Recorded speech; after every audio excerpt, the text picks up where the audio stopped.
దీంట్లో ఏమంటున్నాడు, నేనంట మిమ్మల్ని అంటే కార్లో తీసుకుని వెళ్ళానంట, మీరు నా కార్లో కూర్చున్నారంట. ఆ కార్ వీడియో రిలీజ్ చేసింది ఎవరండి? మనమే కదా. ఓపెన్ గా చూపించినాం కదా, ఓపెన్ గా చూపించాం కదా. మీరు లైవ్ లో కనిపించారు, మీ కార్ కనిపించింది, కార్ కనిపించింది, పోలీస్ పెట్రోలింగ్ వెహికల్ తో మనం మాట్లాడాము, ఫోటోలు తీసుకున్నారు, వాళ్ళ ఫోటోలు తీసుకున్నాం, మనం ఫోటోలు తీసాము, మన వీడియోలు తీసుకెళ్లి నువ్వు ఆ టీ న్యూస్ తోటి, ఆ ఫేక్ గాడు ఎవడు చూడని బక్వాస్ టీ న్యూస్ గారితో కలిసి నువ్వు వేపించిన విజువల్స్ కూడా మేము తీసుకోపో అని చెప్పన్నాం కదా.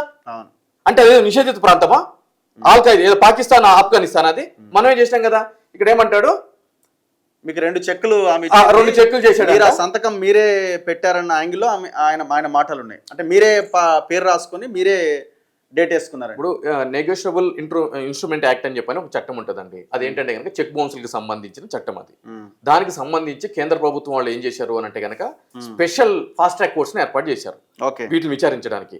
ఇప్పుడు దీనివల్ల ఏమైతుంది అని అంటే కనుక, దీనివల్ల ఫాస్ట్ ట్రాక్ కోర్ట్స్ ఏర్పాటు చేసినా కూడా చాలా మంది ఇబ్బందులు పడుతున్నారు.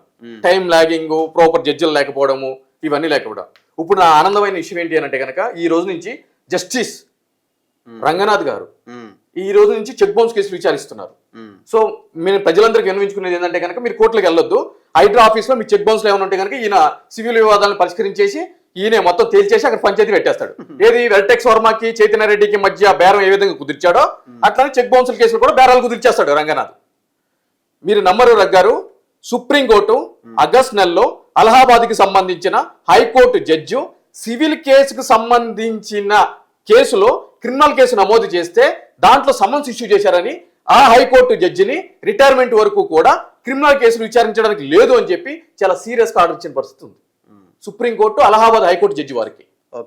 అటువంటిది ఈ చెక్ బౌన్స్ కేసుల గురించి జస్టిస్ రంగనాథ్ ఈయన కోర్టు పెట్టేసుకున్నాడు. కోర్టు అంటే లెక్కలేదు, జడ్జిలు అంటే లెక్కలేదు, కోర్టు తీర్పులు అంటే లెక్కలేదు. ఇప్పుడు ఒక విచారణ చేశారు కాబట్టి అందరికీ నేను నిర్ణయించుకునేది ఏంటంటే కనుక, బరాబర్ చేసేది ఉంటే కనుక నేను పట్టుకుని వస్తా, నాకు 30 లక్షలు 100% రావాల్సింది. ఏమంటాడు, చైతన్య రెడ్డి జూన్ నెలలో కంప్లైంట్ ఇస్తే సెప్టెంబర్ 8వ తారీఖున చెక్కుల అంశాన్ని బయటకు తీసుకొచ్చాడు అంటాడు. ఇప్పుడు నాకు అర్థం కాని విషయం ఏంటంటే, ఆ గ్రూప్ అని ఉద్యోగం కూడా ఎవరిచ్చాడు, అసలు ఎలా ఇచ్చాడు అని చెప్పి దీని మీద ఎంక్వైరీ చేయాలి. నేనేమన్నాను, 1వ తారీఖు ఆ లీగల్ నోటీసులు ఏం పంపించాను నేను, 1వ తారీఖు 6వ నెల 2025 దగ్గర నుంచి 3rd వీక్ ఆఫ్ ఆగస్ట్ వరకు చైతన్య రెడ్డి నువ్వు నా యొక్క లీగల్ సర్వీసెస్ తీసుకున్నావు, దానికి సంబంధించి ఆగస్టు నెలలో చెక్కులేసి PDC post date cheques August నెలలో ఉన్నా కూడా నువ్వు దాన్ని తస్తారం చేసావు అని చెప్పి నేను రాశాను. నేను క్లియర్ చెప్పాను కదా 1వ తారీఖు నుంచి. రిట్ పిటిషన్ లో కూడా నేను రిట్ పిటిషన్ 8వ తారీఖు రిట్ పిటిషన్ లో నేను రాశాను. ఇంకొకటి ఏమంటాడు, ఏసీబీ కోర్టులోనంట ఏసీబీకి చెప్పాడంట దీన్ని దర్యాప్తు చేయమని చెప్పాయి. మరి నేను కోర్టుకి వెళ్ళినంత వరకు కూడా నువ్వు ఎక్కడ బయటికి రాలేదు. నేను కోర్టుకి నేను కదా కోర్టుకి వెళ్ళింది. కోర్టు ఏమనుంది, రంగనాథ్ మీద కూడా సీరియస్ ఎలిగేషన్స్ ఉన్నాయి, రంగనాథన్ మీద కూడా పార్టీ చేయాలని చెప్పానంది. అవును, నిన్న ఏసీబీ వినిపించారా? దాంట్లో చెప్పింది నేను క్లియర్ గా నేను రాశాను. ఇది ఏసీబీ విచారించాల్సిన కేసు. రంగనాథ్ ఇప్పుడు పార్టీ షరీఫ్కి అవసరం ఏముందండి, పోలీస్ స్టేషన్కి ఇవ్వాల్సిన అవసరం. ఇప్పుడు 50 లక్షలు ఆ కంప్లైంట్లో ఏముంటది, 20 లక్షలు నా పేరు చెప్పి ప్రవీణ్ అనే వ్యక్తి తీసుకున్నాడు అని చెప్పానంటది. దాని తర్వాత 30 లక్షలు ఎవరో ఒక వ్యక్తి నరేష్ కన్ఫర్మ్ చేసి తీసుకున్నాడు అని చెప్పానంటుంది. డైరెక్ట్ గా నరేష్ అనే వ్యక్తి లేదు. లీగల్ నోటీసులు ఏమంటది, 20 లక్షలు ప్రవీణ్ కుమార్ తీసుకున్నాడు రెడ్డి, అదేవిధంగా 30 లక్షలు డైరెక్ట్ సుంక నరేష్ ఇచ్చినా అంటుంది. దేనికోసం ఇచ్చినా అంటుంది, నేనంట ఫార్మ్ హౌస్లు కట్టాలంట, గెస్ట్ హౌస్లు కట్టాలంట, నేను తాపీ మేస్త్రిని, నాకు సూపర్వైజర్ ప్రవీణ్ కుమార్ రెడ్డి ఉంటాడు. ఆమె ఇచ్చిందని చెప్తున్న తర్వాత మళ్ళీ డేట్ రాసుకున్నారని అది మీరే చేసుకున్నానండి. ఇన్ఫాక్ట్ ఆమె ఇచ్చిన నోటీస్ లో కూడా, రిప్లై నోటీస్ లో ఎక్కడ కూడా నువ్వు ఈ డేట్ వేసావు, నువ్వు ఈ అమౌంట్ వేసావు అని చెప్పని ఎక్కడ లేదు. ఆమె ఆ వర్షన్ తీసుకోలేదు. ఎన్ఐ యాక్ట్ ఇచ్చిన రిప్లైలో ఒక అడ్వకేట్ ద్వారా నాకు రిప్లై ఇచ్చింది. నా వర్షన్ నేను అనేది ఏంటంటే, ఇప్పుడు 4వ తేదీ తర్వాత మరి ఈ విషయం ఆమెకు ఎవరు చెప్పారంటే చైతన్య రెడ్డి ఆయనతో టచ్ లో ఉన్నట్టే కదా. 100% చైతన్య రెడ్డి ఆమెతో. ఇప్పుడు మొన్న పాడి షరీఫ్ ఇన్స్పెక్టర్ తో మీరు కాల్ మాట్లాడారు, ఏమంటున్నాడు, 3 సార్లు నోటీసులు ఇచ్చినా వస్తలేదని అంటున్నాడు. నేను ఏమంటున్నా అంటే, దీంట్లో ఈ విషయానికి సహకరించట్లేదు, ఫోన్లు ఇవ్వట్లేదు అని అంటున్నారు. ఎవరెవరు, రంగనాథ్. ఫస్ట్ నోటీస్ ఎవరికి ఇవ్వాలి తెలుసా, రంగనాథ్కి ఇవ్వాలి. 94 కింద రంగనాథ్కి ఇవ్వాలి. ఎందుకంటే ఈ వ్యవహారం అంతా ఎవరి ముందు నడిచింది, దాని ప్రకారం హైడ్రా ఆఫీస్లో నడిచింది. సో రంగనాథ్కి నోటీస్ ఇచ్చి పాడిషరీ పోలీస్ స్టేషన్ పిలిపించి, ఏంటి ఈమె నీకు ఎప్పుడు కంప్లైంట్ ఇచ్చింది, అసలు నీ ముందుకు ఎప్పుడు వచ్చింది, 19/6/2025 కంప్లైంట్ ఇచ్చింది అంటున్నాడు. నేను బల్లగుద్ది చెప్తున్నాను, 19/6/2025 చైతన్య రెడ్డి అనే మహిళ హైడ్రా ఆఫీస్కి వెళ్ళలేదు. వెళ్ళలేదు, అది ఫేక్ కంప్లైంట్.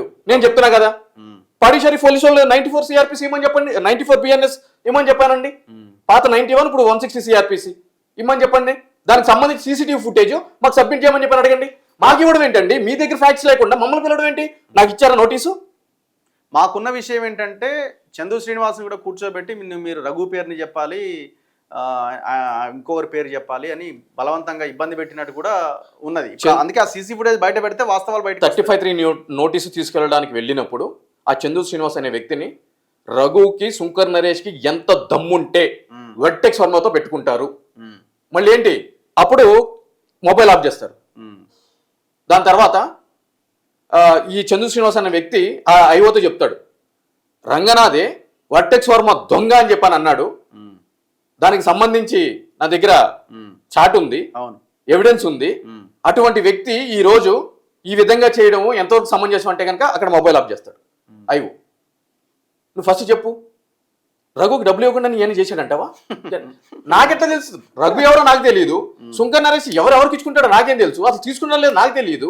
నన్ను ఎట్లా చెప్పంటే కనుక అంటే నీకు ఆ మాత్రం అవగాహన ఉండదా అని చెప్పి. మరి అదే చంద్ర శ్రీనివాస్ అడిగేది ఉండే కదా, రంగనాథ్కి సంబంధించిన కుటుంబ వ్యవహారాల్లో వాళ్ళ కుటుంబ సభ్యులకి ఏదైనా అవసరం ఉంటే కనుక నువ్వు ఎందుకు వెళ్తున్నావు, వాళ్ళతో కుటుంబ సభ్యులతో కలిసి నువ్వు భోజనం ఎందుకు చేస్తున్నావు, మీ ఇద్దరి మధ్య చాట్ కన్వర్సేషన్ ఏం జరిగింది, ఒక ప్రైవేట్ భూమికి సంబంధించిన వివాదం అయితే కనుక I will do needful convey them, I will do needful ఉంది, అన్ని ఉన్నాయి, అన్ని రంగనాథ్ పెట్టిన మెసేజ్లే ఇవన్నీ.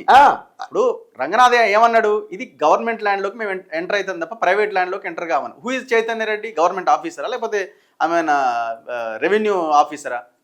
ఆమె ల్యాండే కబ్జా అయిందని చెప్తుంది కదా, ప్రైవేట్ ల్యాండ్. మరి ఐ విల్ డూ నీడ్ఫుల్ అని ఆమెకు చెప్పమని చందు శ్రీనివాస్కి ఎట్లా చెప్తాడు? కన్వే చేయండి ఆమెకి. మరి ఆమె ప్రైవేట్ వ్యక్తి కదా.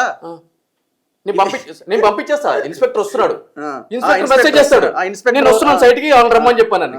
ఉన్నాయి, అన్ని ఉన్నాయి, నో ప్రాబ్లం, చేద్దాం. ఈ సర్టిఫికేట్ సంగతి తేలుద్దాం, మన 1750 గజాల గురించి మాట్లాడదాం, ఆ కన్వర్సేషన్ గురించి మాట్లాడదాం. ఇవి కాకుండా ఎవరి ద్వారా డబ్బులు తీసుకున్నది, ఎందుకోసం తీసుకున్నది, ఆ డబ్బులు ఎక్కడ పెట్టింది, అవన్నీ కూడా ఏం డబ్బులు ఆడియోస్ ఉన్నాయి చైతన్య రెడ్డి దగ్గర. ఈ వివాదాన్ని గురించి చైతన్య రెడ్డి దగ్గర ఉన్నాయా? చైతన్య రెడ్డి దగ్గర లేవు, మీ దగ్గర ఉన్నాయి, నా దగ్గర ఉన్నాయి. ఏం ఆడియోలు అని అంటే కనుక రంగనాథ్ అనే వ్యక్తి ఈ యొక్క వివాదానికి సంబంధించి డబ్బులు ముట్టినయ్యి, రంగనాథ్కి ముట్టినాయి, ఒక వ్యక్తి ద్వారా ముట్టినయ్యి. ఆ అమౌంట్ ఎక్కడ పెట్టాలి అని చెప్పిన ఆడియో కన్వర్సేషన్ నా దగ్గర ఉంది. కాకపోతే అవతల వ్యక్తి ఎవరైతే గనక బినామీగా వ్యవహరిస్తున్నాడో వచ్చి ఇంటికి వచ్చి కాలు పట్టుకున్నాడు, దయచేసి నాకు కుటుంబ సభ్యులు ఉన్నారు, మీ మధ్య నన్ను లాగొద్దు అని చెప్పాను. అందు గురించి ఆలోచిస్తున్నాను, ఇది తప్పదు, ఇక ఇట్లానే సలగాటం ఆడితే బరాబర్ రేపే రిలీజ్ చేస్తుందండి. మనం చెప్తున్నాం కదా 100% బలుగు చెప్తే రేపే రిలీజ్ చేస్తా, ఇక తప్పదు. మరి ఇప్పుడు నా శాంక్టిటీ ప్రూవ్ చేసుకోవాల్సిన పరిస్థితి ఏర్పడినప్పుడు 100% బయట పెట్టాల్సిందే.